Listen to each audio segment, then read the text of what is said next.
We all know by now that race is a social construct.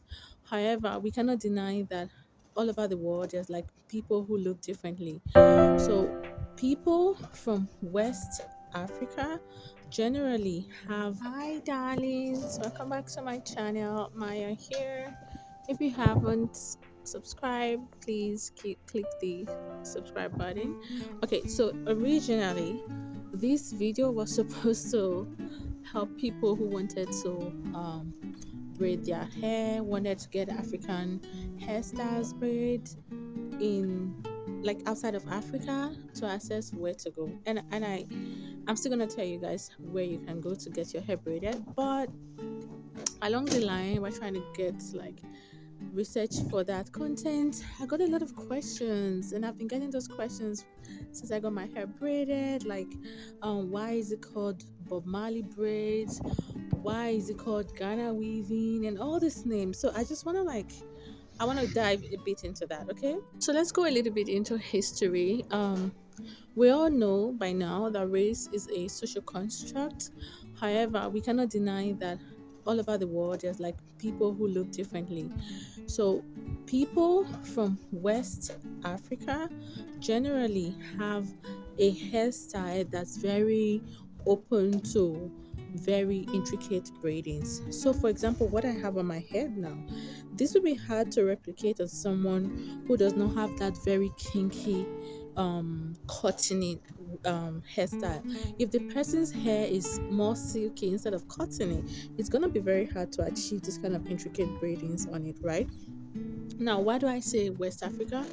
I say West Africa because a lot of people, because of ignorance maybe, or they just don't want to educate themselves, or they genuinely don't know, they assume that everyone in West Africa is what Africa looks like, which is really, really wrong.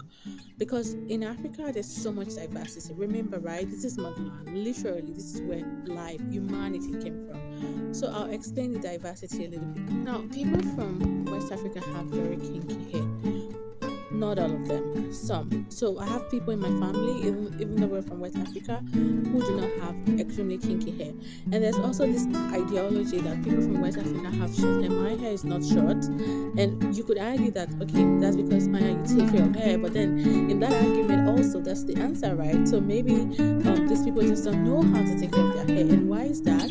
Because colonialization really had its legs down in West Africa because the ocean the colonial masters easy access, and also the trade that was going on in Africa at that time was very strong in that region, right?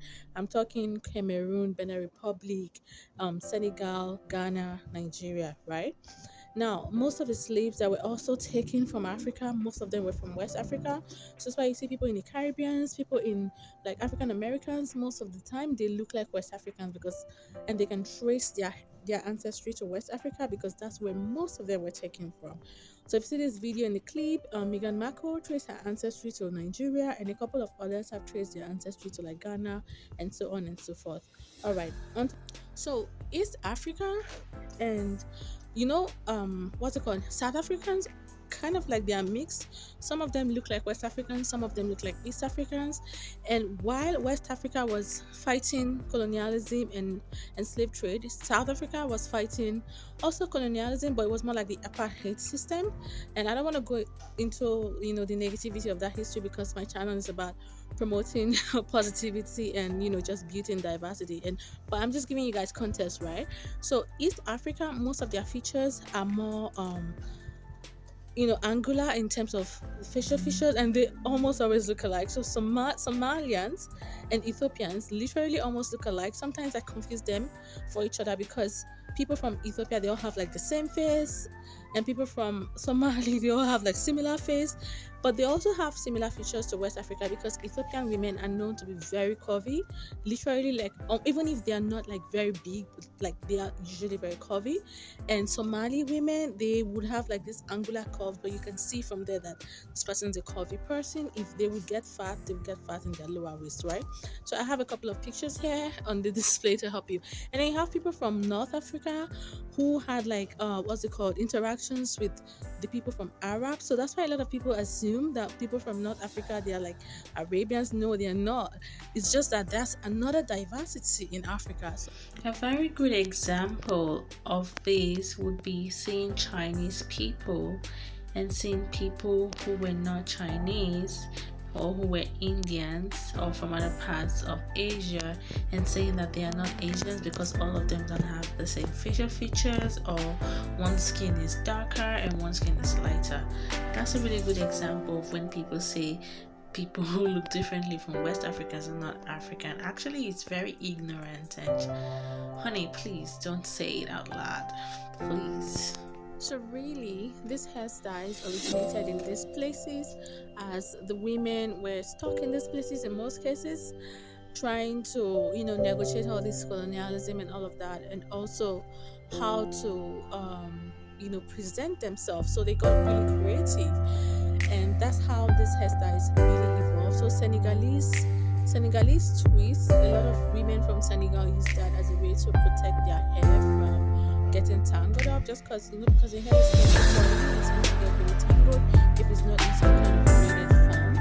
And the same thing, Marley braids originated from the Caribbean region, especially like as you see from Marley when he used to like wear his hair what's it called, in locks, and then other people in trying to imitate his locks and actually lock their hair, created these styles by using hair extension to make their hair